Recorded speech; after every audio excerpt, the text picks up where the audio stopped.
Muy bien, bienvenidos todos a la clase de Introducción a Sistemas Espaciales, herramientas de simulación de dinámica orbital. Esta es la tercera clase que estamos grabando el 3 de abril de 2020. Muchísimas gracias a todas las personas que están participando en este curso y vamos a continuar con un tema que me han solicitado bastante, que es el tema de cómo manejar la parte de herramientas de simulación de dinámica orbital, especialmente la primera herramienta que nosotros vimos, que es GMAT. En el curso 2, yo utilicé la herramienta GMAT para ejemplificar los conceptos de elementos orbitales, porque en clase normalmente lo que hago es explicarlo en pizarra y con elementos físicos, ¿verdad? Sin embargo, muchos tuvieron la inquietud de cómo se utiliza la herramienta, o por lo menos tener elementos básicos de utilización de la herramienta, y ese tema, efectivamente, es el tema de la clase 3, que es herramientas de simulación de dinámica orbital. Entonces, continuando con esto. Las herramientas de simulación se basan en los elementos orbitales, tales como nosotros los vimos, y son los elementos orbitales los que nos ayudan a nosotros a definir a dónde están las posiciones de los satélites. Los elementos orbitales de satélites actuales pueden ser obtenidos con lo que nosotros denominamos los two-line elements, los TLEs. TLEs es un término que ustedes van a seguir oyendo y oyendo y oyendo y oyendo por todo lado cuando están trabajando en sistemas espaciales, sobre todo en la parte de satélites. Esta herramienta, que ya introdujimos la clase pasada, el GMAT, que es el General Mission Analysis Tool, es una herramienta que se utiliza para la simulación de dinámica orbital diseñada en el Goddard Space Center de la NASA. Esa herramienta, la versión 2018A, es la última versión estable, o sea, la última versión ya comprobada. Existe una versión, como lo conoce la gente que trabaja en software, existe una versión más nueva, pero no es una versión estable todavía, y obviamente nosotros queremos trabajar con versiones estables, y es más que suficiente para lo que nosotros estamos trabajando. Como ustedes ven, esta herramienta no es solamente utilizada por la NASA, que ya es suficiente garantía, ¿verdad?, sino es utilizada por otras compañías como The Boeing Company y cosas por el estilo. Creo que no estoy compartiendo la segunda. Sí, ¿verdad? Todavía estoy compartiendo. Sí, ok, perfecto. Si algo no están viendo o algo por el estilo, entonces nada, me avisan. Es utilizada por Boeing, por NASA JPL, que es el Jet Propulsion Lab, por CARI, Korea Aerospace Research Center, y otras organizaciones de gran prestigio. Como les dije, esta herramienta está desarrollada por Goddard Space Center. Goddard es con doble D, por cierto, lo voy a corregir de una vez, porque no me gusta ver ese tipo de errores. Y Goddard es una persona muy importante como para no. Sí, Goddard Space Center. Se trata de un software libre con tutoriales disponibles que permiten verificar la factibilidad técnica de las misiones. Entonces, varias cosas. La primera, abriendo el GMAT, ustedes pueden notar, por ejemplo, si ustedes lo abren o lo vuelven a empezar, les va a dar una misión por defecto, o sea, una configuración por defecto. Muchos me han preguntado que si puedo mandar tutoriales o cosas respecto a GMAT, y lo primero que les voy a decir es que la ayuda, donde dice tutorials, es más que suficiente para iniciar con GMAT si quieren entrar más en detalle. Si ustedes entran a los tutorials, voy a abrirlo por acá.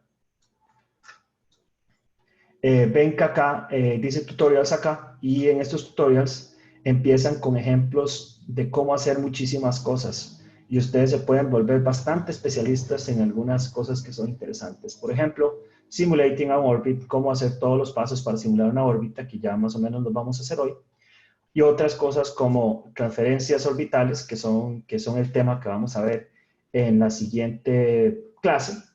Y otras cosas que pueden ser interesantes, como si ustedes están interesados en viajar desde la Tierra hasta Marte. Que con los elementos orbitales que nosotros vamos a tener un entendimiento intuitivo de algunas de estas cosas. Y estas un poco más complejas, ¿verdad? No es ingeniería de cohetes, dicen por ahí. Bueno, esto sí es ingeniería de cohetes. Entonces, bueno, es poco a poco, sí, todas las cosas, ustedes saben, como dicen ahí por el chiste, solo hay una manera de comerse un elefante, ¿verdad? Que es comérselo en pedacitos. Y esta es la misma lógica, ¿verdad? Si queremos aprender cosas de astrodinámica y dinámica orbital, tenemos que hacerla en pedacitos. Muy bien, entonces, para GMAT hay varios videos, pero les recomiendo los tutoriales que ya están disponibles en línea, ¿verdad? Muy bien, creo que ya estábamos grabando, exactamente. Muy bien. Entonces, ejemplo inicial, arranquemos con la clase de una vez y arranquemos haciendo ejemplos iniciales. Para las personas que tienen la posibilidad de utilizar GMAT, entonces pueden abrirlo y arrancamos para hacer una simulación para que ustedes la puedan continuar ahí en casa. Para las personas que no tienen GMAT abierto o que se les dificulta un poco ver esto y ver GMAT, que pueden apuntarlo por ahí para hacer las cosas, entonces pueden apuntarlo. Bueno, lo primero, recuerden que cuando nosotros hablamos de altitud, hablamos de la altitud que tenemos por encima del centro de la Tierra. Así que siempre tenemos que tomar en consideración que la Tierra tiene un radio aproximado de 6.371 kilómetros, ¿verdad? Entonces, cuando hablamos de altitud, hablamos de la altura o la altitud sobre la superficie de la Tierra, más los 6.371 kilómetros, que es el radio medio de la Tierra. Entonces, por ejemplo, si nosotros estamos hablando de 400 kilómetros de altitud, evidentemente estamos hablando de 400 más 6.371. Esa sería la altitud con la que nosotros estaríamos trabajando completamente. Entonces veamos este primer ejemplo, que es un ejemplo sencillo. En este primer ejemplo, nosotros estamos diciendo que vamos a tener una altitud de 400 kilómetros, que es aproximadamente la altitud a la que se encuentra la Estación Espacial Internacional.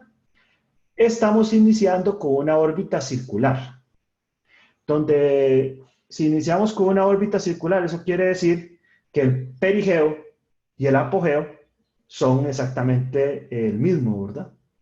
Donde vamos a definir que la inclinación inicial es de cero, o sea que esa órbita está rodeando a la Tierra en el ecuador, el RAN es de cero también, el argumento del periapsis es de cero. El argumento del periapsis no tiene sentido sin la definición de excentricidad, porque recuerden que el argumento del periapsis es el valor que nosotros tenemos desde que cruzamos la órbita de norte a sur por el ecuador hasta el punto donde se encuentra el periapsis, ¿verdad? El semieje mayor, evidentemente, sería 400 más 6.371 por ser una órbita completamente circular. Recuerden que, vamos a ver si este dibujo me va a quedar un poquito mejor. Vamos a hacerlo más. Recuerden que si nosotros tenemos un círculo, perdón, vamos a ver si se ve más bonito. Es más, ya sé, es que justamente hice una lámina completamente en blanco para este tipo de cosas. Recuerden que si nosotros tenemos, perdón, fui para acá. Ya, aquí, perdón.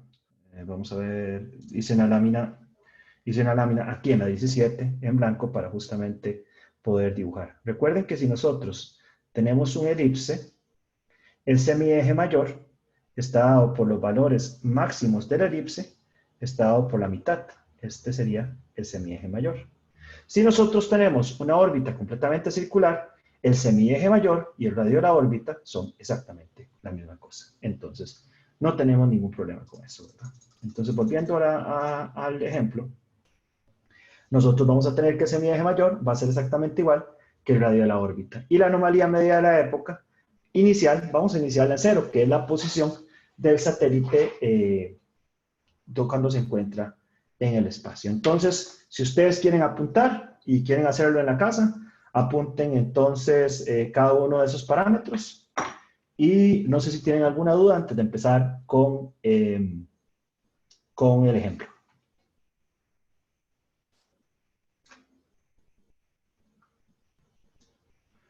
Ok, no hay, Sí, ajá, profesor, ahí creo que serían 400 kilómetros de altura.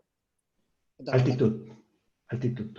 Sí, veo que en la filmina dice 400 kilómetros de altitud, Ajá. pero la fórmula dice altitud es igual a altura más 6.371. Entonces, pareciera que debiese ser 400 kilómetros de altura. Sí, es correcto, sí, perdón. Ahí. Lo que pasa es que a veces se utiliza de manera indiferente la altitud sobre la superficie y la altitud desde el centro de la Tierra. Pero sí tiene razón. Voy a arreglar esto para decir aquí altitud sobre la superficie, desde la superficie de la Tierra, para no generar ninguna confusión. Gracias. Adriana, por favor. Todo bien, profe. Pura Eh, vida, se- dígame. Cuando se habla de que el radio de la Tierra es 6.371 kilómetros, si yo voy a hacer un lanzamiento, ahí debería, no sé, por ejemplo, si lo hago como desde una parte de una ciudad más elevada, debería tomar en cuenta la elevación adicional de esa ciudad. Es una buena pregunta y la respuesta es que aquí estamos hablando de ya satélites que están en órbita. Para la parte de lanzamiento lo vamos a ver en una clase diferente y es otra consideración. Ok, gracias. Pero sí hay que tomarlo en cuenta. La respuesta corta es sí, la respuesta larga es lo vamos a ver luego. Gracias. Genial. ¿Alguna otra pregunta? Mauricio Alfaro, por favor. Sí, nada más, este radio digamos que es un promedio. Sí, eso es un promedio, efectivamente. Ok, gracias. Octavio, por favor. Y ahí complementando un poquito, en la altitud, lo que comentaba la chica ahorita, es importante la altitud a la que se encuentra la ciudad cuando el satélite está en órbita. Se hace una medición que se denomina rango y eso nos da la distancia de la estación terrena hacia el satélite. Entonces ya para operación nominal sí es importante considerar la altura, pero al inicio de la misión pues no es tan relevante. Sí, por supuesto. Eso es importante, sobre todo para cuestiones que tengan que ver con rango, como por ejemplo cálculos de telecomunicaciones, monitoreo terrestre y cosas por el estilo. Pero cuando estamos haciendo los cálculos de orbitales, siempre partimos de asumir que la Tierra es un punto de masa que se encuentra exactamente en el centro de la Tierra y por lo tanto tenemos que desde el punto de vista del círculo asumimos una altitud promedio. Efectivamente es una altitud promedio. Sí, Muchísimas eso es. gracias. Muchísimas gracias. Perfecto. Muy bien, entonces, evacuadas todas las dudas por ahora, vamos a entrar al, al GMAT y hacer este primer ejemplo. Entonces, si ustedes entran acá al GMAT, ven que aquí dice Default Spacecraft, a esa nave espacial, nosotros le podemos poner el nombre que nosotros queramos, eh, apretando F2 o dándole doble clic, qué sé yo. Entonces vamos a ponerle aquí cursos o Latin, Latin America 1, una cosa así, no sé, cualquier cosa que ustedes quieran ponerle. Y acá, cuando le dan doble clic, entonces van a poder ver los parámetros con los que nosotros estamos trabajando. Así que vamos a los parámetros keplerianos, donde dijimos que el semieje mayor era de 6.371. Voy a escribirlo aquí nada más para que lo vean, 6.371 más 400, que en este caso sería 6.771, ¿verdad? En la excentricidad, como nosotros estamos teniendo una órbita completamente circular, es de cero. La inclinación es de cero, el RAM es de cero y todo lo demás lo dijimos en cero.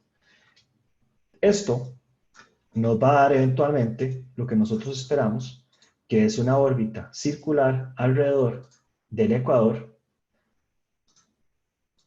completamente circular, como ustedes pueden ver por acá.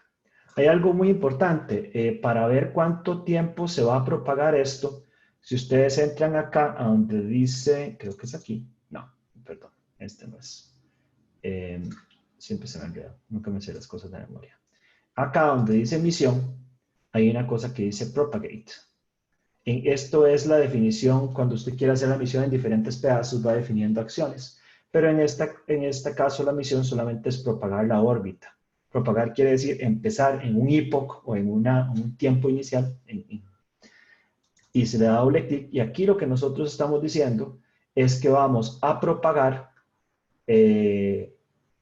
12.000 segundos la Latin America 1, que sería el satélite, el Absat Seconds. Estos son 12.000 segundos. Estamos corriendo esta misión por 12.000 segundos, que nos permite ver la órbita completa de la misión. Entonces, por ejemplo, si ustedes quieren hacer esto, pero un día completo, creo que un día completo, si más no me recuerdo, son 86.000 segundos. ¿Verdad? Me parece. 86.400. Gracias. Casi lo mismo. Gracias. Perfecto. Entonces, 86.400. Y si nosotros corremos esa misión, 86.400 segundos, vemos que en este caso que estamos adoptando modelos orbitales ideales, la órbita no cambia. ¿Lo ven? La órbita, en principio, cuando estamos hablando de elementos ideales, mantiene la órbita exactamente igual, pero la posición en la que pasa en la Tierra no va cambiando tampoco, porque estamos completamente en una órbita totalmente ecuatorial. Entonces, vamos de vuelta. Vamos a empezar a modificar parámetros. Antes de modificar parámetros, vamos a hablar acerca del epoch. El epoch es el formato para iniciar el día con el que nosotros estamos trabajando. Si nosotros vamos acá a la configuración de la misión, aquí otra vez en Latin America 1, en el satélite que nosotros creamos, dice epoch 21.545. Pero ustedes me preguntarán, ¿por qué el epoch es importante? Bueno, yo no sé si ustedes lo han observado, pero en esta misión de acá, ustedes pueden observar la posición de planetas y estrellas en esa posición de la Tierra. Entonces, imagínense lo importante que es para el diseño de la misión interplanetaria, por ejemplo, una misión a Marte, en qué día estamos nosotros ejecutando la acción de la misión con la que nosotros estamos trabajando. Ustedes probablemente saben que una misión a Marte tiene puntos donde Marte va a quedar mucho más cerca y otros puntos donde Marte va a quedar mucho más lejos. Entonces, volviendo a esto, GMAT tiene como valor por defecto 21.545, que es el 1 de enero del 2000. ¿Por qué 21.545? Porque el epoch 0 representa el 4 de octubre de 1957. ¿Ustedes saben por qué?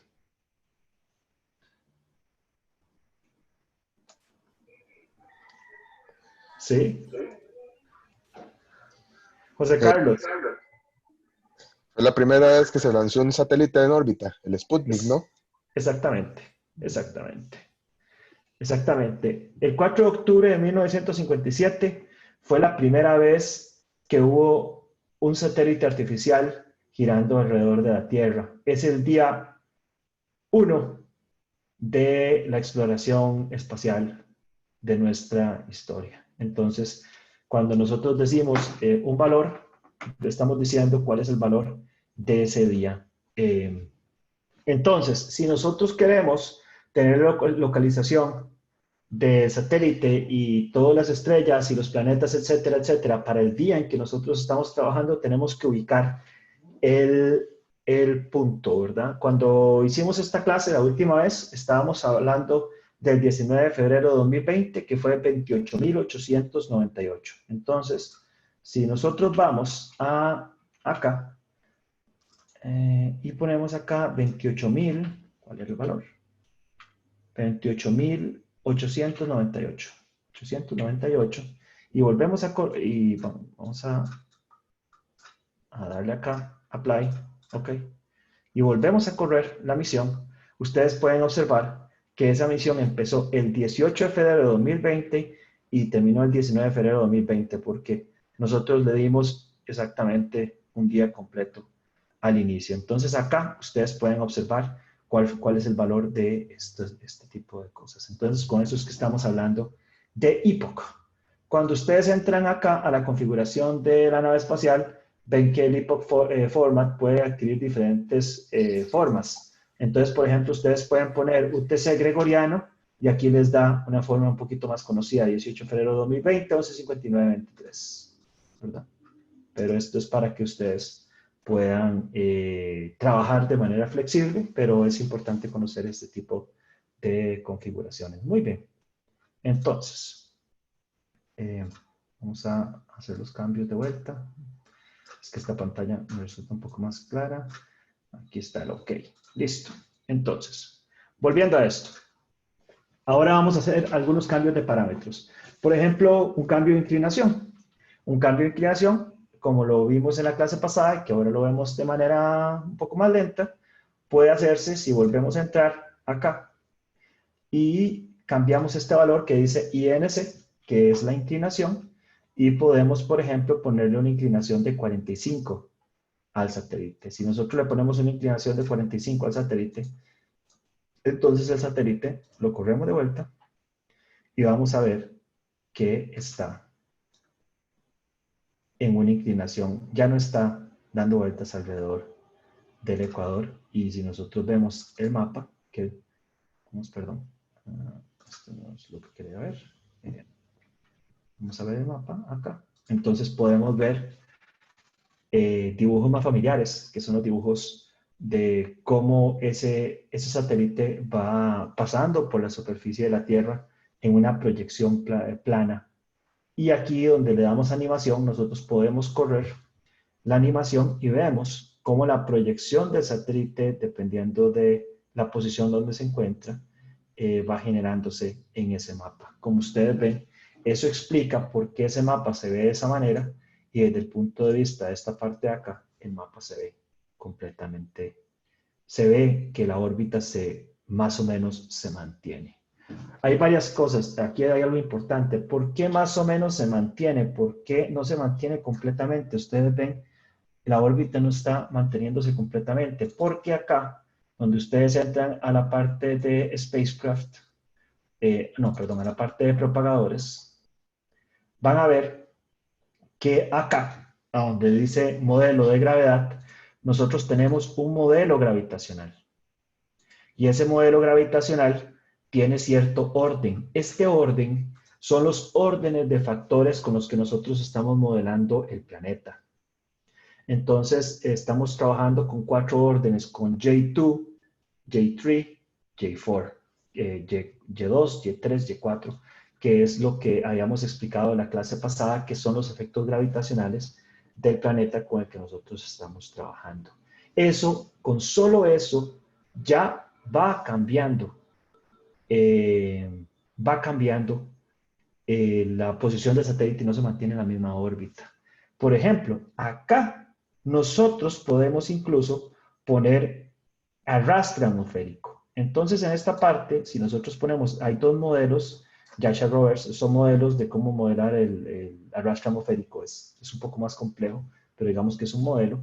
Podemos acá aplicar esto y nos va a dar la simulación de la órbita, tomando en consideración también el arrastre atmosférico. Y entonces ahí va a tomar mucho más factores y la órbita puede ir cambiando poco a poco. De hecho, si nosotros corremos la órbita por un poco más de tiempo, vamos a ver cómo esa órbita va decayendo. Porque como hablamos en la clase pasada, la parte gravitacional son fuerzas conservativas. La órbita puede cambiar un poco, pero la órbita no decaería a no ser que tenga perturbaciones, como la parte del arrastre atmosférico. ¿Alguna pregunta hasta acá? Mauricio, por favor.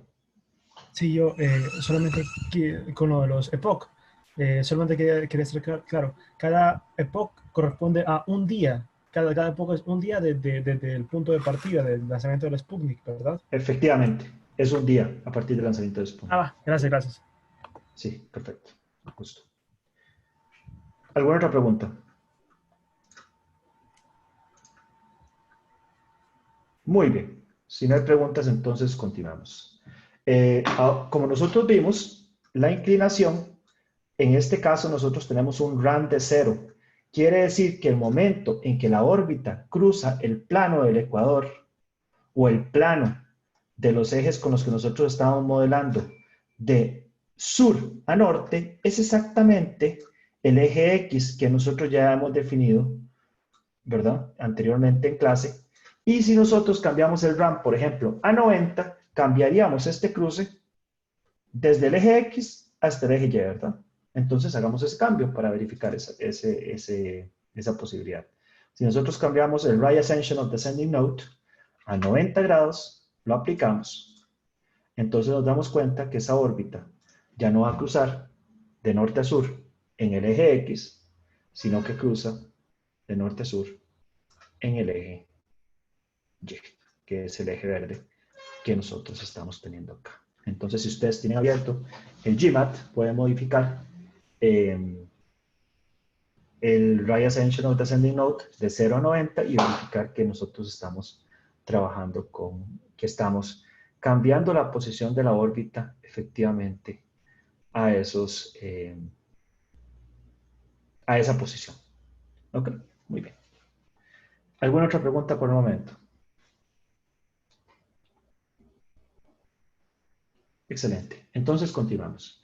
Después de hacer cambios de parámetros, vamos a hablar ya directamente de la parte de los two-line elements. Recuerde que los two-line elements a nosotros nos dan la información respecto a los elementos orbitales del satélite. Entonces nosotros, por ejemplo, podemos ver que, que tenemos muchísima información de los elementos orbitales, como por ejemplo la inclinación que la tenemos acá, el Right Ascension of Descending Node que conocemos como, ¿por qué se me borra esto? Right Ascension of Descending Node, que conocemos como RAN, la excentricidad, el argumento del perigeo, la anomalía media, la anomalía promedio y la cantidad de revoluciones. La cantidad de revoluciones habíamos dicho que es la cantidad de veces que este TLE va cambiando. Entonces, cuando nosotros estamos hablando de los elementos que están en GMAT, aquí está la descripción de cada uno de los elementos. Entonces ustedes lo ven acá, donde entran a la parte de la nave espacial y dice, dice aquí SMA, SC, INC, RAN, AOT y TA. Esto es lo que estamos viendo. El SMA es el Semi-Major Axis, el semieje mayor. El SC es la excentricidad, la INC sería la inclinación, el Right Ascension of Descending Node, el argumento del perigeo, argumento of perigee, y el TA, que está definido acá, es el True Anomaly. El True Anomaly no es el Mean Anomaly que nosotros habíamos visto, sino que el True Anomaly es el ángulo desde el centro del objeto al que estamos orbitando, que sería la Tierra, hasta la nave espacial, medido desde el periapsis. O sea, el True Anomaly nos define la posición del satélite en la órbita, vista desde el objeto en que nosotros estamos trabajando. Evidentemente, este tipo de ángulos son importantes para, por ejemplo, antenas que están monitoreando a dónde se encuentra el satélite, porque es una referencia desde donde yo estoy operando el satélite, o cuando el satélite está haciendo observación terrestre o cosas por el estilo. Entonces, muy bien. Como estamos viendo, y aquí estamos ejemplificándolo de nuevo, nosotros podemos modificar cada uno de esos parámetros en la parte acá de Default Spacecraft, ¿verdad? Que está ahí modificado. Ahí vemos el día de inicio de la simulación, que es el epoch, el tipo de estados, que es kepleriano, y ahí están los elementos orbitales con los que nosotros estamos trabajando, ¿verdad? Que son los elementos que hemos estado hablando. Entonces, tomando el two-line elements, por ejemplo, este es un TLE obtenido desde la Estación Espacial Internacional. Si ustedes ven, acá, en el segundo elemento, tenemos el elemento de la inclinación. Entonces, la inclinación de la Estación Espacial Internacional es de 51.6443. Esa inclinación tiene una razón. La inclinación de la Estación Espacial Internacional permite poder monitorearla desde todos los países que operan la Estación Espacial Internacional, o sea, pasa por todos los países, pero además nos permite lanzar desde todos los países que estaban haciendo lanzamientos a la Estación Espacial Internacional sin ningún problema.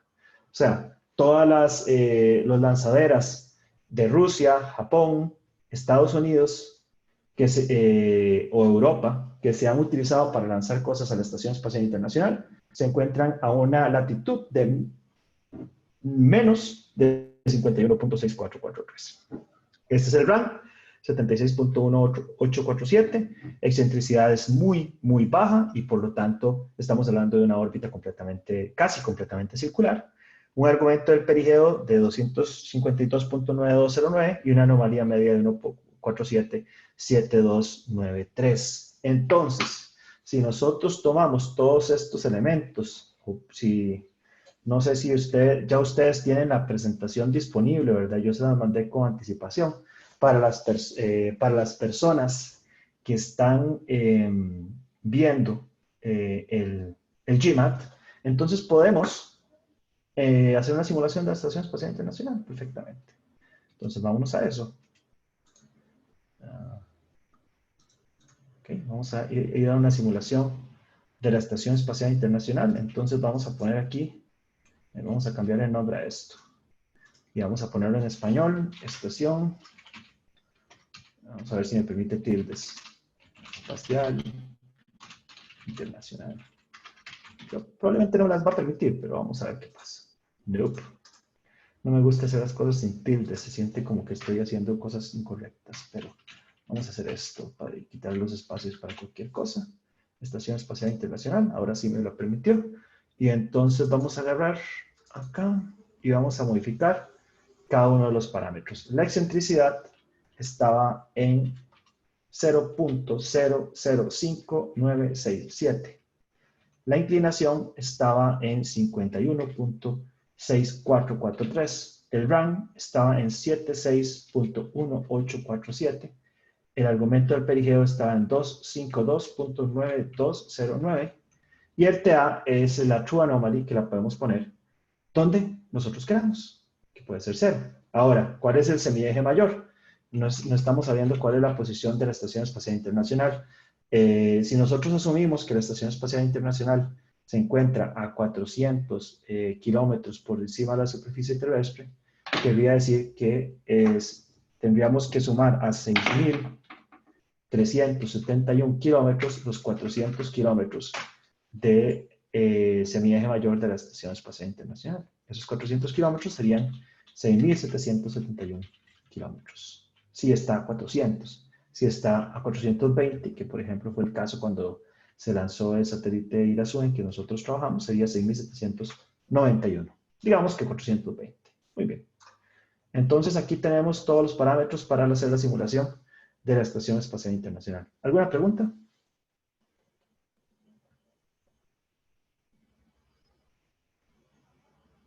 No hay preguntas.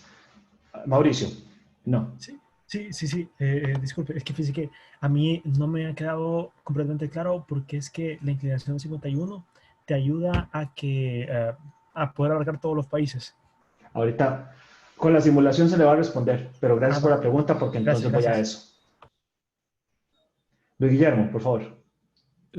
Buenas. Una consulta tal vez a nivel de electrónica. ¿Cómo hacen la medición de la altura? ¿Se utiliza también todavía un barómetro? O sea, ¿se utiliza siempre la presión atmosférica o se mide con luz? Por ejemplo, en el caso de la Estación Internacional, para saber a qué altura se encuentra, qué tipo de sensor se utiliza. Hay muchísimas posibilidades. De hecho, en las naves espaciales de mayor capacidad, incluso utilizamos el GPS como herramienta para poder conocer no solamente la altitud, sino mi posición exacta, pero también se utilizan radares en tierra para conocer la altitud de cualquier elemento. NORAD utiliza radares para poder obtener esa posición de manera aproximada y eso es lo que nos permite, por ejemplo, nosotros tener two-line elements de satélites que no tienen un sistema activo para obtener su posición en el espacio. Y ahorita, de hecho, vamos a ver un ejemplo de eso. Okay. Gracias. Buena pregunta, Octavio. Complementando un poquito la respuesta, la distancia de los satélites como tal que están orbitando se determina justo con la medición que comentaba ahorita, es el rango. Lo que se hace es mandar señales desde tierra, desde la estación, desde donde se controla, y el satélite o el objeto que esté orbitando lo regresa. Y ahí se hace una serie de cálculos para determinar cuál es la distancia. Se utilizan algunos tonos y algo que seguramente más adelante les podría hablar cuando entremos en un tema así. Podríamos tratarlo de una manera más particular. Pero sí, normalmente son radares, como lo comentan, y esos radares son antenas que mandan señales y los objetos las regresan y así se calcula la distancia. Sí, efectivamente. De hecho, en este caso, en el caso de elementos, two-line elements, se utilizan los radares de la Fuerza Aérea de Estados Unidos, pero los operarios tienen diferentes maneras, obviamente, de determinar cuál es la posición. Incluso existen maneras experimentales en las que se utiliza la misma comunicación que nosotros estamos haciendo con el satélite para poder obtener cuál es el rango del satélite desde la estación hasta la superficie. Pero específicamente en el caso de los elementos en two-line elements, son efectivamente radar. Muy bien, entonces, aquí tenemos la Estación Espacial Internacional y con esto vamos a simular la Estación Espacial Internacional. Recuerden que los two-line elements cambian. Los two-line elements van a cambiar dependiendo del momento en que nosotros estemos trabajando. Entonces, esto es una simulación de una órbita tal cual la órbita de la Estación Espacial Internacional. Para contestar la pregunta que me acaban de hacer, si ustedes observan esto, estas son las posiciones por las que va a pasar la Estación Espacial Internacional conforme la estación va orbitando la Tierra con esas características. Como ustedes ven, esas posiciones pasan prácticamente por la mayor parte de la superficie terrestre y por lo tanto nos permiten comunicarnos con prácticamente todos los países o con todos los países que son socios de la Estación Espacial Internacional.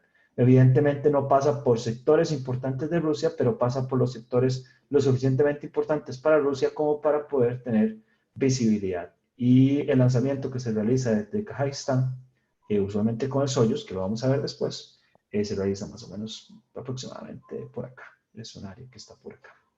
Entonces esa es la respuesta para la persona que me preguntó eso. Y acá nosotros podemos ver cómo se ve la órbita de la Estación Espacial Internacional.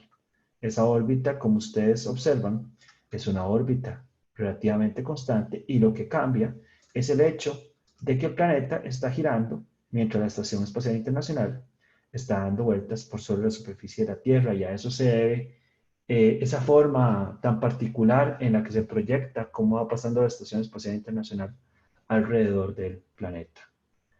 Muy bien, entonces, Mauricio, por favor, ¿cuál es su pregunta?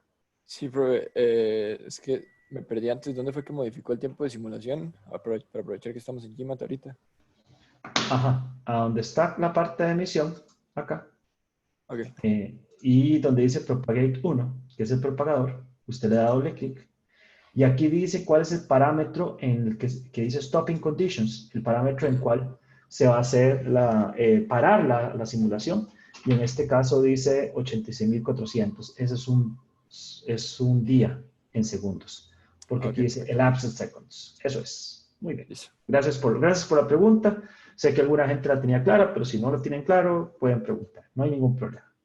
Ok, entonces, vamos a ver. Vamos a hacer otro ejemplo. El ejemplo que estaba preparado para esta clase, cuando la di, era simular la órbita del satélite Batsu CS1 Irasu a partir de la información del TLI. Pero pasa algo. Resulta que ese satélite ya cayó. Ese satélite ya no existe, ya se quemó en la atmósfera. Entonces vamos a hacer una simulación de un satélite diferente. Entonces vamos a buscar algún otro satélite, y aquí para complacer a la gente, al segundo país que más gente tiene acá, porque ya el de Costa Rica cayó, busqué el Astesat 1. ¿Cuáles son los TLEs del Astesat 1? Aquí están los últimos two-line elements. No sé si los pueden ver aquí claramente. Pero acá también está entonces la información del Astesat 1, ¿verdad? Entonces, como ustedes ven, aquí dice que el perigeo está en 416.8, el apogeo en 429.2, una inclinación de 51.6, porque el satélite fue lanzado desde la Estación Espacial Internacional, y un semieje mayor de 6.793 kilómetros. Entonces nosotros podemos con GMAT empezar a simular las condiciones de ese satélite. Entonces vamos a hacerlo así para poder hacer las dos cosas. No sé si todos están viendo bien. Entonces vamos a hacer una nueva misión. Vamos a perder la Estación Espacial Internacional y a este le vamos a poner acá. Le vamos a poner no sé si alguien de aquí trabajó en el satélite SAT-1. Entonces ahora sí. Bueno, no me deja estar haciendo esto. Entonces vamos a ponerle así. Ok, ahora sí. Muy bien. Dice que entramos acá y vemos que si lo ponemos en elementos keplerianos, tiene un semieje mayor de 6.793 kilómetros, una excentricidad. La excentricidad no me la dice acá, pero está en los elementos orbitales. Si ustedes recuerdan, vamos a volver hacia elementos orbitales. Vamos a la presentación. Elementos orbitales. Aquí está. La excentricidad es el cuarto elemento de la segunda línea de los elementos orbitales. 1, 2, 3, 4. Entonces, el elemento orbital aquí asume el punto por acá. Es el punto 0012788. Entonces, vamos a ver, sería el cuarto elemento de la segunda línea. En este caso, 1, 2, 3, 4. Esta es la excentricidad de ASTESAT. Sería 0.009132. Acá. Entonces, la podemos copiar. Creo que es así. Un 0 punto. Ok. La inclinación dice 51.6. 51.6. El RAM. Vamos a buscarlo. Según nuestras notas, el RAM era el tercer elemento, que está acá, 1, 2, 3 de la segunda línea. Entonces vamos a esto. El tercer elemento dice 359.3832. Lo copiamos porque yo soy muy vagabundo y no me gusta y tengo pésima memoria. Aquí está. Y el argumento del perigeo, vamos a buscar el argumento del perigeo, que sería el elemento 1, 2, 3, 4, 5. Vamos a buscarlo acá, 1, 2, 3, 4, 5. Este es el argumento del perigeo, 0.848108. Lo copiamos acá. Acá. Y la anomalía, true anomaly, es la posición en la que se encuentra en la órbita. Nosotros podemos asumir cualquier posición, vamos a asumir una posición de 0. Y entonces estamos tomando los elementos orbitales para simular efectivamente cualquier posibilidad de satélite que nosotros queramos simular. Aquí estamos simulando el satélite solamente por 12.000 segundos, ¿verdad? Si nosotros queremos simularlo por un día, serían 86.400 segundos, 86.400 segundos. Y entonces, bajo las condiciones en las que lo estamos simulando, si nosotros le damos play, nos damos cuenta que ese satélite pasa varias veces por Latinoamérica, dependiendo del lugar donde nosotros estemos trabajando. Y aquí podemos efectivamente verificar que si la operación se está realizando desde México, dependiendo de la posición, lo pueden ver ya sea una o dos veces. Si la operación se estuviera realizando desde Costa Rica, podríamos tener esa conexión únicamente una vez en ese día, porque ya las otras pasadas definitivamente son un poco más complejas y eso lo podríamos ver en otro momento. ¿Alguna pregunta hasta acá? Porque ahorita voy a agregarle perturbaciones para que vean cómo funciona. Julio César, por favor. ¿Cómo es posible que más de un satélite esté en la misma órbita o que haya alguna especie de error en cuanto a, no sé, un error decimal y los satélites se posicionen en la misma órbita? ¿Puede haber algún accidente? Sí, claro. Sí, por supuesto. Y ese es uno de los más grandes problemas, el problema de basura espacial. Ahora, hay satélites que no son activos, o sea, que no tienen control activo, y ese tipo de satélites podría chocar con otros satélites, pero usualmente se calcula de tal manera que no tengamos ese problema.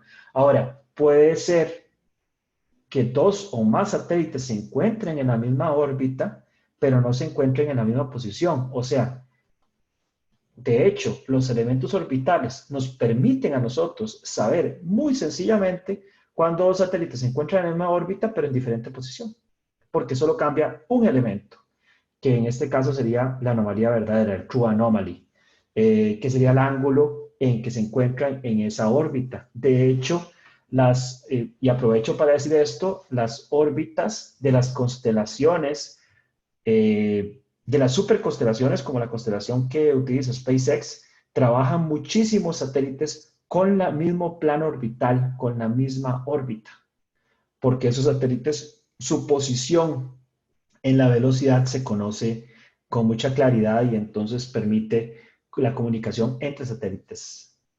Y otra cosa interesante, y es un tema en el que estoy bastante metido, que es el hecho de que las perturbaciones, como la perturbación atmosférica, se utiliza para que dos satélites que se encuentran en la misma órbita vayan cambiando su superficie y poder cambiar la distancia entre los satélites. Esa es la técnica que utiliza Planet Labs para manejar la distancia entre los diferentes satélites. Utiliza la perturbación de la atmósfera y cambia el área efectiva del satélite para que los satélites tengan una mayor o una menor área efectiva y por el efecto aerodinámico vayan cambiando su posición con respecto al otro satélite.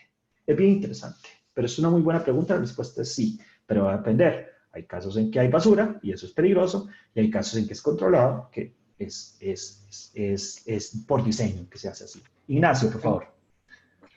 Profesor, GMAT tiene la capacidad de poder determinar cuándo el satélite o el objeto que está orbitando va a caer a Tierra. Sí, de hecho a eso iba. Es una muy buena pregunta. Si ustedes, y me acaba de leer la mente, si ustedes, por ejemplo, cuando utilizan la parte de propagación, cuando utilizan esta parte, aquí en la parte de propagación, en recursos, ustedes pueden ver el modelo atmosférico en que está trabajando. Si ustedes le ponen un modelo atmosférico que no es de cero, estarían agregando fuerzas no conservativas a la órbita del satélite. Incluso acá, por ejemplo, ustedes pueden poner radiación solar, que en el caso de estas órbitas tan bajas, no es un elemento importante, pero digamos que nosotros la agregamos y le damos a aplicar. Y aquí vamos a hacer algo diferente para que lo puedan observar.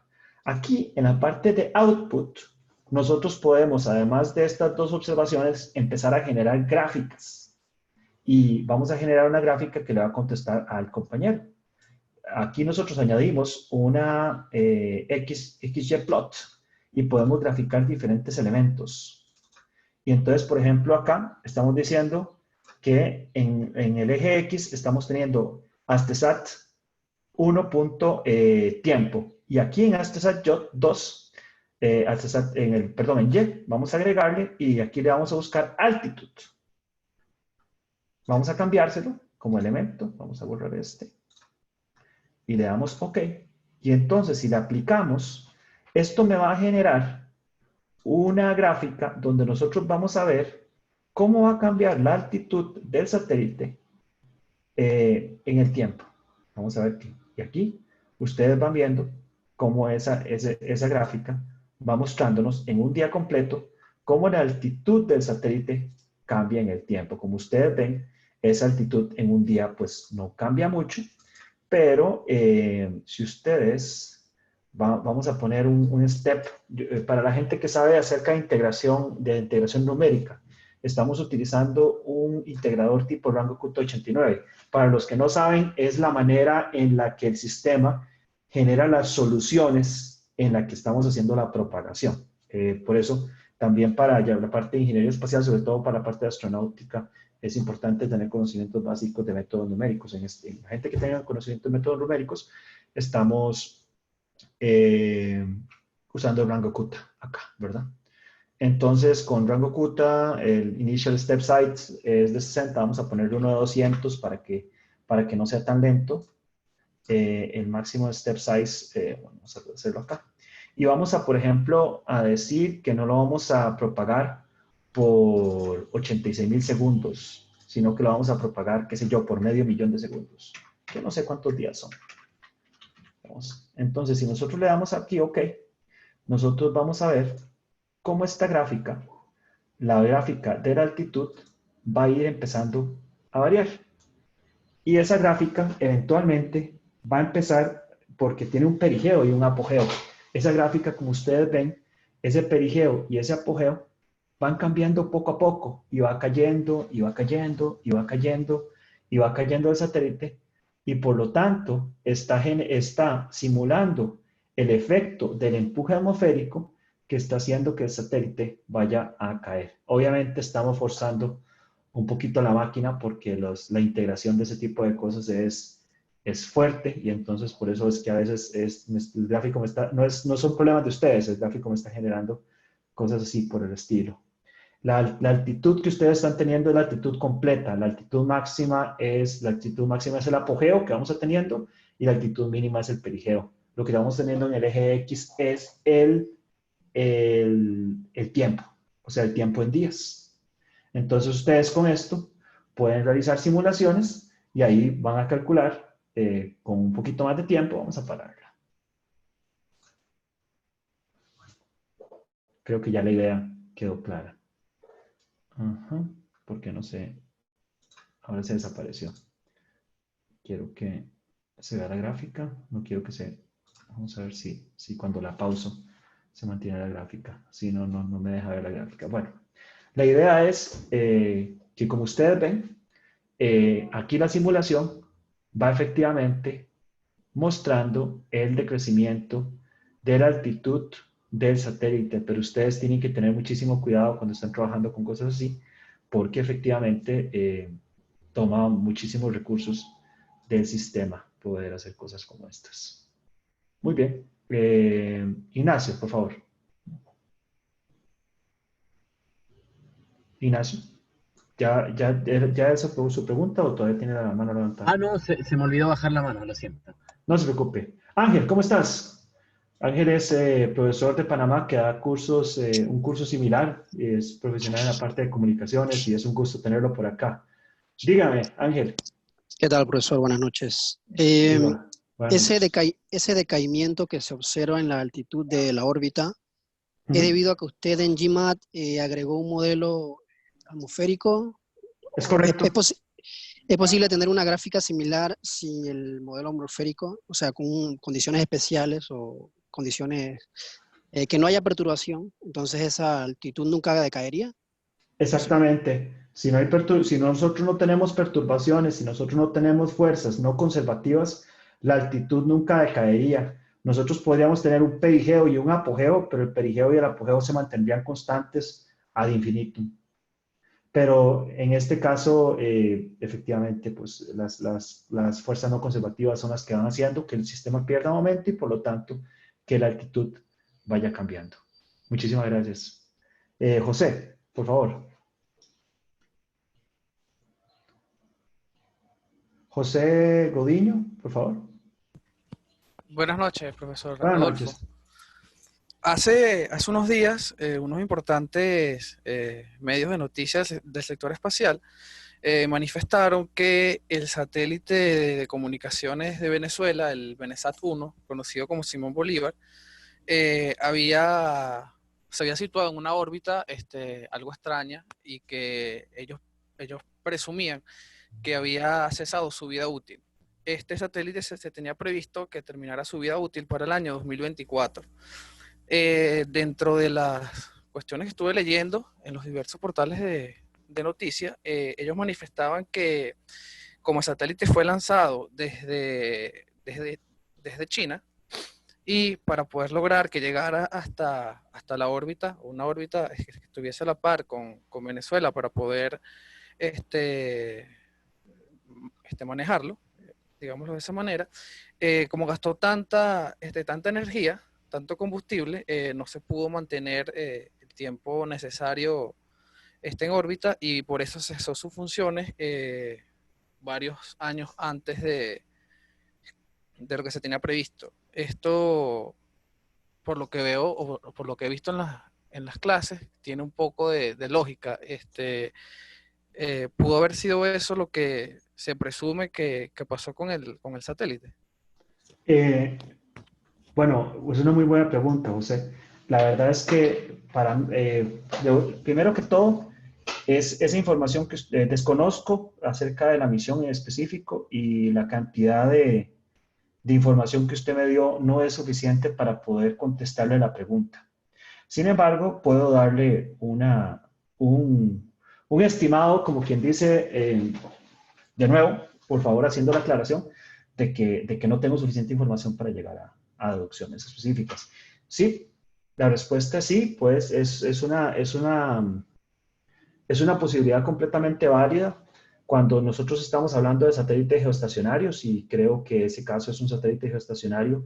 Se requiere una serie de condiciones para poder, se requiere correcciones para poder mantener la órbita. Si ustedes perfectamente, por cierto, ya terminó de correr la simulación, como ustedes ven, el decaimiento es notable.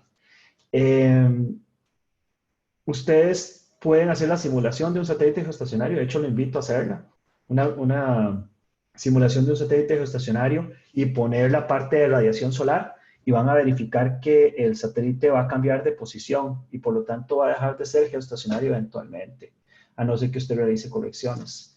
Si se tuvo que utilizar mayor cantidad de combustible para hacer algún tipo de corrección no prevista, probablemente la cantidad de combustible no fue suficiente para manejar su vida útil, pero desconozco las razones y pues entonces eso es lo que le puedo decir. La razón suena bastante válida, pero no lo sé. No sabría decírselo porque no desconozco varias información de la misión que es importante para llegar a una conclusión. Probablemente ni ellos mismos, bueno, no sé si tienen toda la información. No sé si con eso le contesto. Sí, muchas gracias. Ok, don Octavio, por favor. Hola, complementando un poquito, efectivamente, como lo mencionó el profesor, Benesat era un satélite geoestacionario, y los satélites geoestacionarios, la vida es determinada si están en una órbita geoestacionaria y no tienen inclinación. La vida es determinada por la cantidad de combustible. Cuando se diseña la misión, es muy importante ver el lanzador. Entonces, lo que nos hemos dado cuenta, lo que hemos estudiado aquí, es que a veces los lanzadores no se eligen bien, ya sea por el precio, porque es carísimo, por el seguro o por diferentes situaciones. Entonces, los satélites no se dejan en una altitud congruente para realizar las órbitas, para realizar la órbita de transferencia y así llegar hasta el spot indicado. Entonces, sí, a veces se gasta más combustible, y como lo menciona el profesor, los satélites geoestacionarios requieren diferentes maniobras, se le llaman maniobras de mantenimiento de estación, para mantener al satélite dentro del slot indicado. Y esa es en general, lo que se ve o lo que se habla aquí en la industria del Benesat es que pasó eso. Como bien dice el profesor, es muy complicado saber, a veces aunque estés trabajando en la parte medular del proyecto, toma mucho tiempo determinar cuál es la falla, pero tuvieron la posibilidad de llevarlo a la órbita de cementerio, que son 300 kilómetros arriba de la órbita geoestacionaria, y sí, efectivamente se les terminó el combustible. Eso es lo primordial, pero el combustible, como les mencioné, es una parte muy importante y se tiene que considerar todo, y particularmente esto que estamos viendo ahora en las misiones, ¿no? Sí, muchísimas gracias. De hecho, estas observaciones hacen que la clase sea mucho más práctica y mucho más interesante que solamente ver lo que está en las presentaciones, y se los agradezco muchísimo.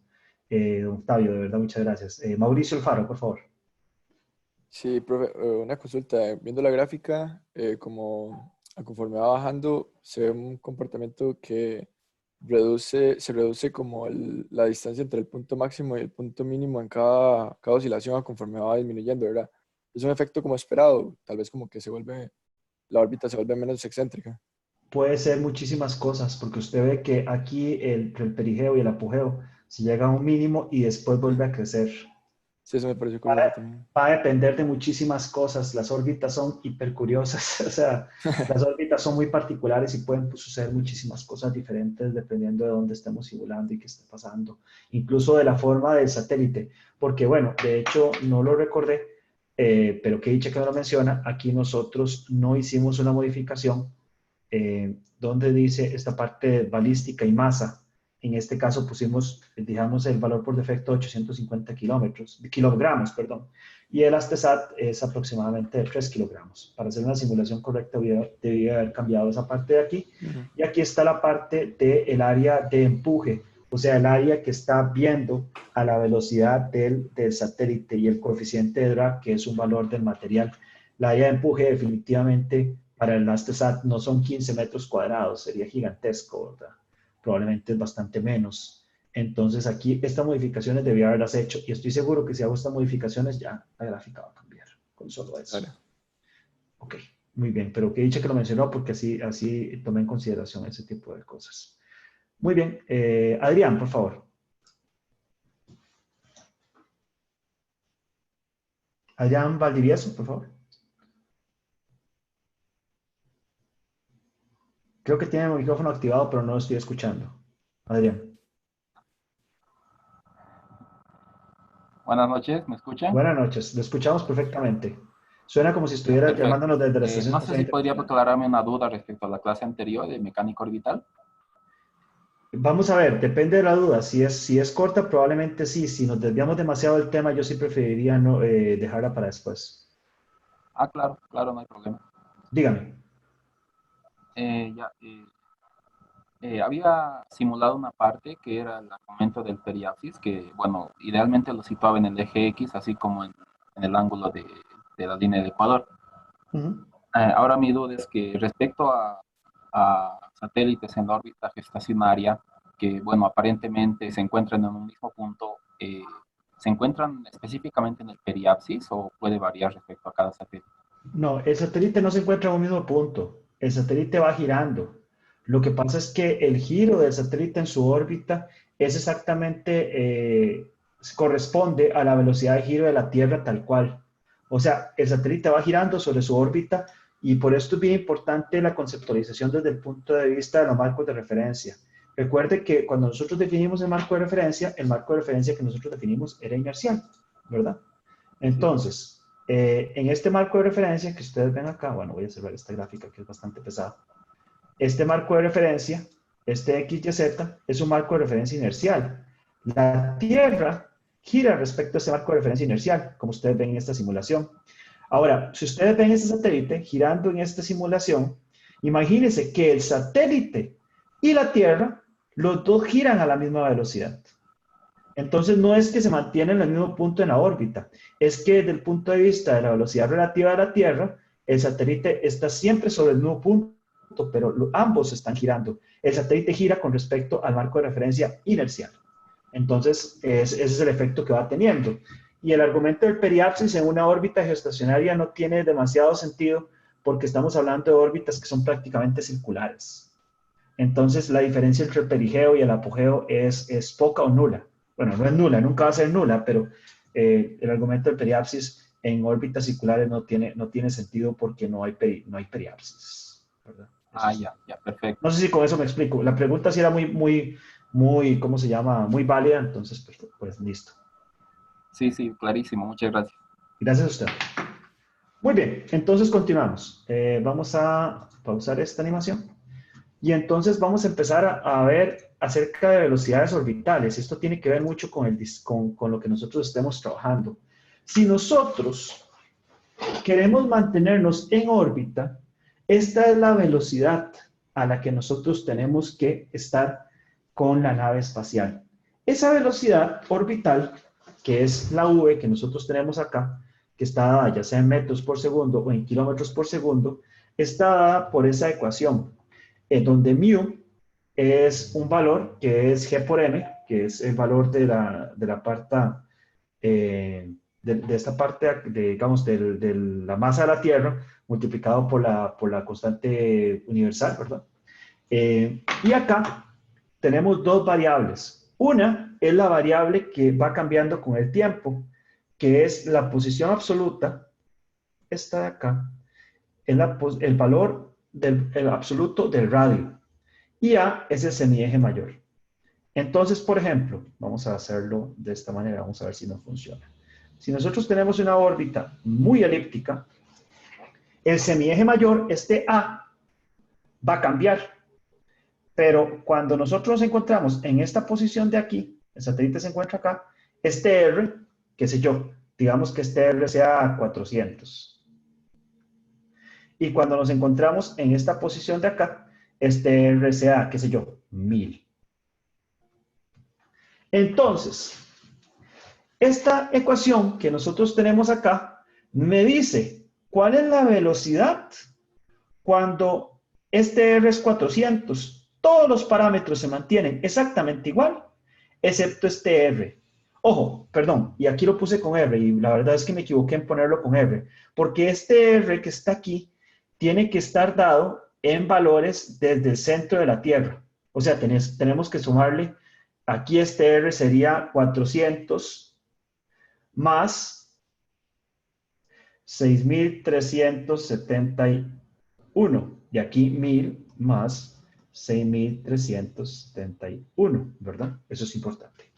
Entonces, nosotros con esto podemos calcular cuál es el valor de la magnitud de la velocidad para mantenernos en órbita y, por tanto, hacer diferentes cálculos. Entonces, tomemos esta ecuación, ¿verdad? Si nosotros tomamos esta ecuación, y aquí lo... dice que... José Carlos, por favor. Me están diciendo que no están viendo la pantalla. Ah, no, sí, perdón. Sí. Esa velocidad es sacada con solo fuerzas conservativas, ¿verdad? No tiene absolutamente nada extraño. Es solamente considerando la energía necesaria para mantener algo flotando. Eso es todo, ¿verdad? En principio sí, efectivamente. Entonces, tomen en consideración esa ecuación y si quieren la copian en un lugar o algo por el estilo. Y entonces vean esto. Si nosotros queremos, por ejemplo, vamos a descart. Si nosotros queremos, aquí estoy utilizando Scilab, pero pueden utilizar cualquier cosa. Ya nosotros definimos mu, acá yo ya lo definí anteriormente, mu, y definí el R de la Tierra, es 6.371. De hecho, la constante está en kilómetros, entonces tengo que definirlo como 6.371. Nosotros podemos definir cuál es la velocidad orbital con la que nosotros estamos trabajando. Por ejemplo, imaginémonos que requerimos una altitud o una, qué sé yo, altitud de 400 kilómetros. Entonces vamos a tener la altitud de 400 kilómetros. Y entonces el R con el que nosotros tenemos que calcular esa velocidad es de 400 más el R de la Tierra. No sé si esto lo ven bien. 6.771. Y vamos a asumir que estamos trabajando en una órbita completamente circular. Entonces, ¿qué nos dice la fórmula? La fórmula nos dice que la velocidad orbital sería 2R menos 1 entre A. Si R y A son exactamente iguales, ¿verdad? Entonces quiere decir que la velocidad para tener una órbita circular estaría dada por la fórmula mu entre R, ¿cierto? Mu entre R. Esa sería la velocidad a la que nosotros podríamos orbitar a una órbita circular. Entonces, la órbita circular sería 7.6725986 kilómetros por segundo. Entonces, por ejemplo, si nosotros tenemos vamos a iniciar un nuevo, o bueno, digamos que hasta esa, no importa. Vamos a cambiarle los parámetros. Entonces vamos a cambiarle todos los parámetros. Desde mi eje mayor dijimos que era de 6.771. Vamos a empezar con una excentricidad, inclinación y todo ese tipo de cosas de cero. Bueno, no importa. En realidad vamos a pasarnos a parámetros cartesianos. Con parámetros cartesianos, como ustedes ven, ya el sistema me calculó cuál era la velocidad. 6.771 en una posición de X, o sea que nosotros estamos trabajando con X. Si nosotros estamos lanzando el sistema desde X, entonces nos quedaría, y voy a graficarlo por acá. Si nosotros, vamos a bajarlo aquí para que quede bien clarito. Si nosotros tenemos el satélite en X, o sea que el satélite está aquí, la velocidad cuando estamos en una órbita ecuatorial estaría dada en Y positivo, ¿verdad? Entonces la velocidad la tiramos por acá, V, para que el satélite se mantenga en una órbita circular, ¿verdad? Ok, entonces vamos de vuelta a GMAT.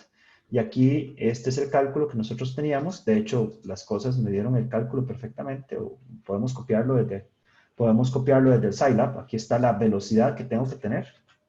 Entonces aquí, si X es 6.771, esta tiene que ser la velocidad, que fue la velocidad que calculamos, para que el satélite se mantenga en una órbita circular. Y le damos a aplicar y lo corremos. Vamos a correrlo por menos tiempo, porque lo teníamos por un millón de segundos. Vamos a correrlo por 12 milisegundos. Por acá. Y entonces corremos y efectivamente nosotros verificamos si esto funciona. Acá. Estamos en una órbita circular de 400 kilómetros. O sea que el diseño de la velocidad con la que nosotros trabajamos es efectivamente correcto. Entonces, por ejemplo, imaginémonos otra cosa. Imaginémonos que nosotros estamos en una órbita donde el perigeo es 400 kilómetros y estamos exactamente en el perigeo, pero el apogeo está, qué sé yo, a 1000 kilómetros, ¿verdad? Entonces tenemos que hacer un cálculo diferente. El semieje mayor sería igual. Vamos a ver. Perdón. Descarto. Si lo calculamos acá, vamos a poner semieje mayor. El semieje mayor sería igual a el valor del perigeo, que sería 6.371 más 400, más el valor del apogeo, que sería 6.371 más 1000, ¿verdad? Esto dividido entre 2. Lo dividimos acá entre 2. Y esto me daría el semieje mayor. El semieje mayor sería 7071. Entonces eso es lo que nosotros necesitamos en la fórmula. Para nosotros construir una órbita que esté que tenga un perigeo de 400, más obviamente el radio de la Tierra, con un apogeo de 1000 y saber cuál es la velocidad cuando estamos en el perigeo. Entonces, utilizando otra vez, volviendo a la fórmula, que es esta fórmula de acá, vemos que esto sería 2 entre 400 más el radio de la Tierra, menos 1 menos el semieje mayor, que ya nosotros calculamos. Entonces, vamos a eso. Entonces sería velocidad, sería igual a square root de mu. Esto sería, y aquí vamos a cerrarle la segunda parte, 2 entre R, que ya lo habíamos calculado, menos 1 entre semieje mayor. Ajá. Perdón, aquí hay algo que no estoy haciendo mal. ¿Qué estoy haciendo mal? Creo que es este. Vamos a ver si es este. Ajá. No, hay algo que estoy haciendo mal. ¿Será que tendrá que poner multiplicación después de mío? Ah, sí, por supuesto. Gracias. Siempre, eso me pasa todo el tiempo, por lo menos una vez por clase. Ya mis estudiantes en el tecnológico le pueden decir eso. Ahí está. 7833669. Ustedes lo agarran acá y lo copian como su velocidad en ese punto, acá. Entonces dicen, vamos a empezar con este, pero la velocidad no va a ser 7600, sino que va a ser esta otra velocidad. Entonces, esta simulación va a trabajar, va a empezar en 400, pero va a generar una órbita con un perigeo de 400, más obviamente el radio de la Tierra, y un apogeo de 1000. Y de hecho, lo vamos a poder verificar con esto. Si ustedes lo ponen aquí en Kepler ya modificado, van a ver que el perigeo y el apogeo van a corresponder a los números que nosotros andamos buscando. Pero lo vamos a volver a poner en cartesianos. Aplicar. Lo corremos. Vamos a borrar este XYplot. Vamos a borrar, no importa. Vamos a correrlo por acá.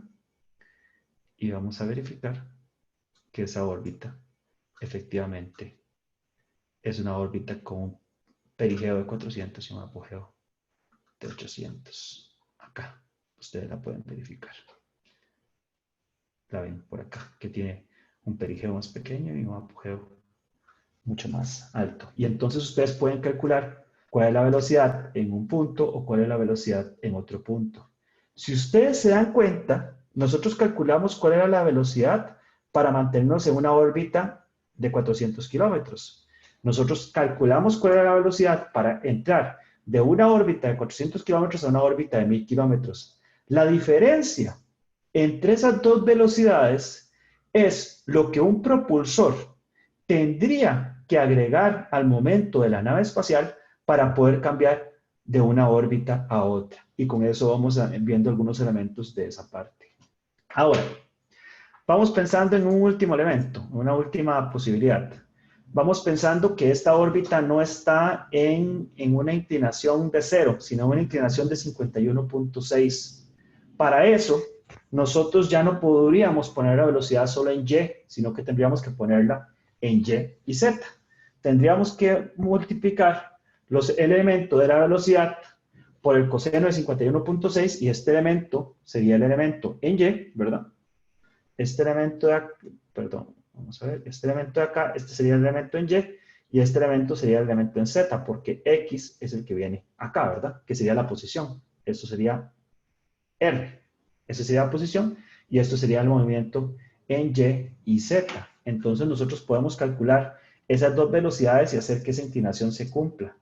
Entonces vamos a eso. Vamos a esto. Y entonces llegamos a esa velocidad que ya calculamos. Y entonces ponemos 7. Bueno, ponemos velocidad por el coseno de 51.6, ¿verdad? Y aquí nos da una velocidad. Y luego vamos a, creo que esto está en radianes. Seno. Vamos a ver si está en radianes. No, no está en radianes. Esas serían las velocidades que nosotros tendríamos que poner. Entonces la velocidad en X sería 1.8337558. La copiamos acá y la vamos a agregar. Vamos a agregar en Y, perdón. Aquí sería esta la velocidad. Y ahora vamos a agregar la velocidad en Z, que sería esta. Y vamos a ver si no estoy cometiendo un error de radianes. Le vamos a aplicar. Y de hecho podemos verificar acá, si lo cambiamos a keplerianos, cuál es la inclinación. Sí, definitivamente creo que estamos en radianes, porque esta inclinación no es la que nosotros estábamos calculando, ¿verdad? ¿Alguien me puede dar los valores de y y z multiplicando este valor por 51.6? O si no, lo busco otra vez. Muy fácil. Este 51.6, nada más lo que hacemos es multiplicarlo por pi entre 180. Y este sería el de x. Perdón, pi. Vamos a poner el 3.14. Y este sería el de x. Y el y sería seno. Porque tenemos que tenerlo en radianes. Y ahí está. Esos deberían ser correctos. Vamos a ver acá. El de y sería esto. Y el de z sería este. Okay. Y aquí tenemos los elementos. Y esto, vamos a ver. Kepleriano. Ahí está, 51.6 efectivamente. Ven, que hasta los errores nos permiten aprender. Listo. Y entonces, con esos cálculos completamente en cartesianos, nosotros podemos simular la órbita y relacionar elementos cartesianos y elementos orbitales y ver cómo esa órbita efectivamente le calculamos la velocidad correcta para que tuviera la inclinación exactamente que nosotros andábamos buscando. Entonces, ya estamos terminando el tiempo de la clase, pero ustedes pueden tomarse como ejercicio. Acá, el último ejercicio, como todas y todos tienen esta presentación, pueden, por ejemplo, utilizar una ecuación de velocidad y ver el vector inicial de posición y velocidad para mantener una órbita circular con una altitud de 800 kilómetros, con una inclinación de 0 y 45 grados cuando estamos teniendo un RAN de 0 y cuando estamos teniendo un RAN de 90. Esto se los voy a dejar como un ejercicio para que lo hagan con GMAT en la casa, hagan todos los cálculos Y en la próxima clase lo voy a, ¿cómo se llama? A resolver como la primera parte de la clase.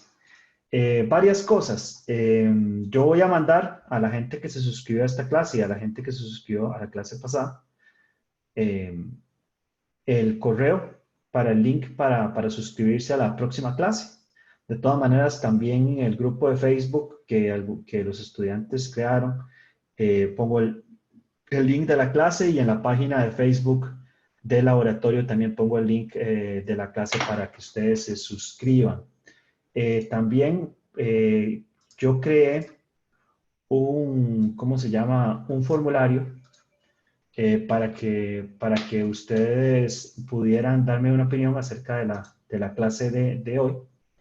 Entonces, les voy a pasar el link ahorita del formulario 3 para que ustedes puedan darme la opinión respecto a esa clase 3.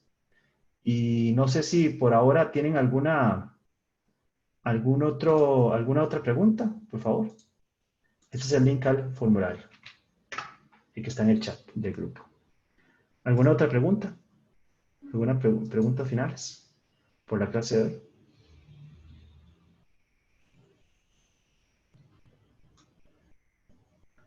No hay preguntas. Hoy te quedó todo clarísimo. Genial. Muy bien. Primero, sí, Ángel, por favor. Profe, me queda una duda. Para los satélites que tienen órbita más arriba de la estación espacial, entonces asumo que la Estación Internacional Espacial los lanza hacia arriba. Yo tenía la idea que solamente los dejaba caer y que ellos buscaran su propia órbita. Pero ¿qué sucede cuando la órbita es más arriba de la estación espacial?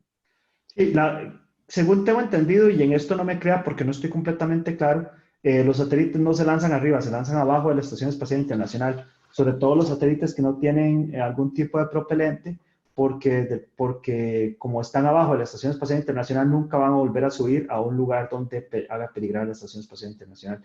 Si la pusiéramos arriba, existiría el peligro de que se convirtieran en basura espacial cuando bajaran, ¿verdad?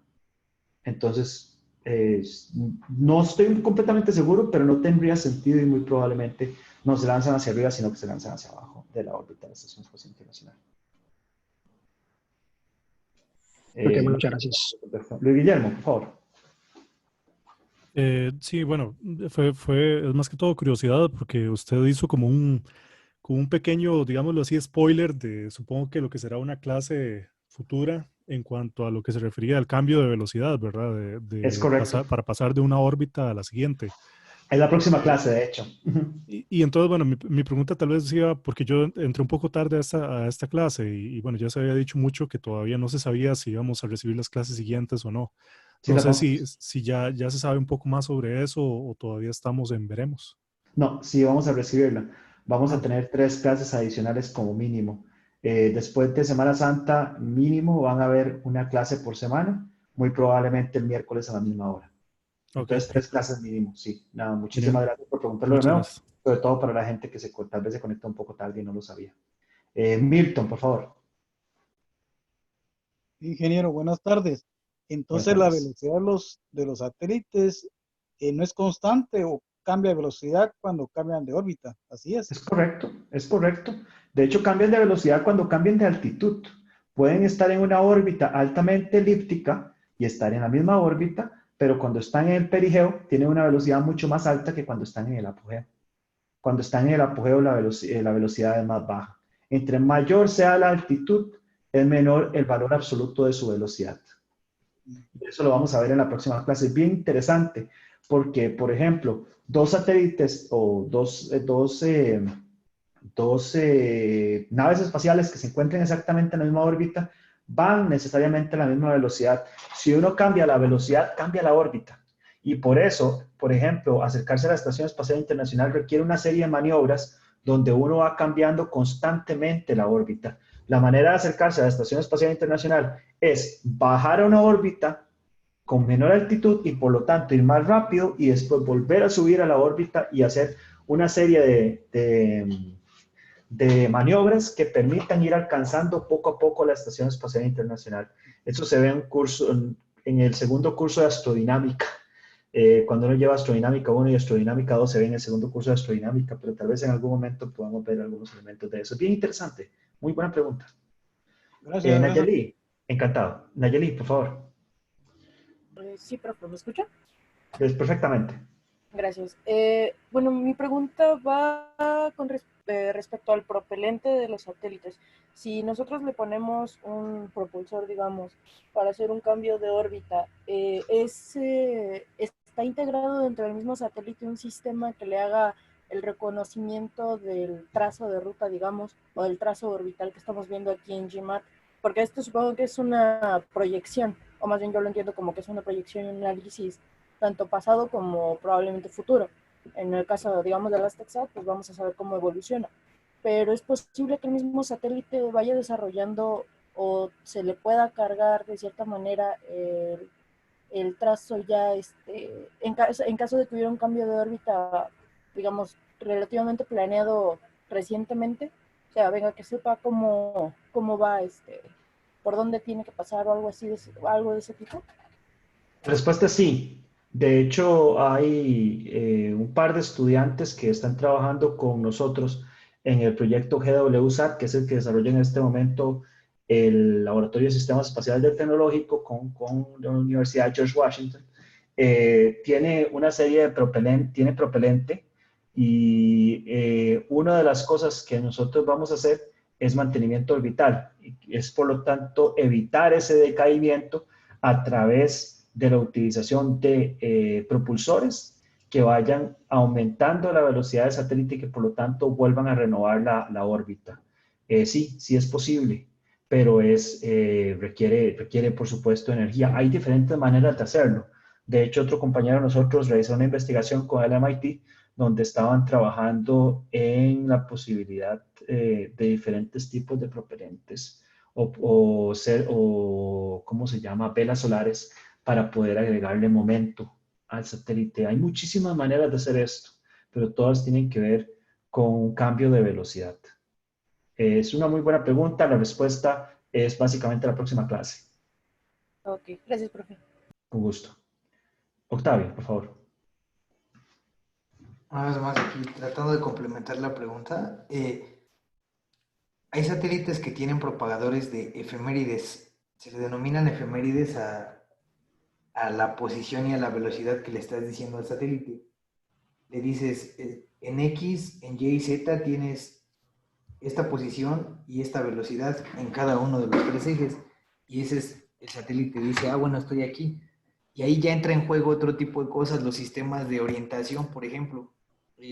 La primera respuesta a tu pregunta sería un sistema de propulsión que debe estar ahí. Y ese sistema de propulsión es comandado por un sistema de orientación que a su vez tiene un propagador de efemérides, y las efemérides se van comparando con las estrellas. Tiene unos Star Trackers, checa las estrellas y con base en las estrellas, él dice, las efemérides de, no sé, estoy viendo Orión, porque siempre Orión se utiliza como referencia, estoy viendo Orión y mi sistema de orientación me dice que en el eje X, en el eje Y y en el eje Z tengo tal posición y tal velocidad. Entonces ahora cambié de órbita, estoy en otra órbita. Hay satélites que, personalmente he trabajado con ellos que tienen esa propagación, pero hay otros que la propagación se le tiene que subir antes de hacer el movimiento. Es decir, ahorita con lo que se estaba viendo aquí en GMAT se puede hacer algo y tú vas a saber dónde va a estar el satélite después de que tú le des el impulso. Entonces, antes de darle el impulso, tú le subes esas efemérides al satélite, le das el impulso y haces el cambio de la órbita. Realmente ese es cómo se lleva a cabo esas órbitas de transferencia que se determinan cuando se le pone algún delta V por ahí externo o de algún propulsor. Muchas gracias, Octavio. De hecho, ese es el caso. Y complementando lo que está diciendo Octavio, ese caso que estaba hablando Octavio es un caso particular. El caso particular en que nosotros tengamos como método de observación lo que se llama un rastreador de estrellas o Star Tracker. No todos los satélites tienen Star Tracker. pero en ese caso, si tiene Star Tracker, ese es el caso. Nosotros en estas clases vamos a tener una clase de la parte de navegación, sobre todo la parte de orientación de satélites, porque no solamente es importante la posición del satélite, sino que la orientación del propulsor y del satélite con respecto al vector de velocidad son fundamentales para saber hacia dónde se hace el impulso, hacia dónde se hace ese impulso. Y vamos a ver cuáles son, en esa clase vamos a ver cuáles son los diferentes métodos con los cuales nosotros vamos a conocer la orientación del satélite. Entonces, creo que en la próxima clase vamos a ver esos cambios de órbitas, pero vamos a asumir que conocemos la orientación y después vamos a ver cómo es que un satélite conoce su orientación en el espacio. Gracias, Octavio, y gracias, Nayari, por la pregunta. Es bien interesante. No sé si tienen alguna otra pregunta. Muy bien. Si tienen alguna otra pregunta, alguna gente ha hecho preguntas hacia mí por medio del correo cuando no están tan relacionadas con el curso. Yo he tratado de contestarlas todas en tanto posible. Entonces también pueden utilizar ese método. La próxima clase, prácticamente con seguridad, yo les estaré avisando, va a ser hecha el miércoles de la semana después de Semana Santa, ¿verdad? La forma para poder calificar y hacer observaciones de la clase, perdón, se la mandé solamente a una persona, la estoy agregando al chat del curso. Entonces, con esto vamos a terminar la clase de hoy. Voy a dejar de grabar por acá.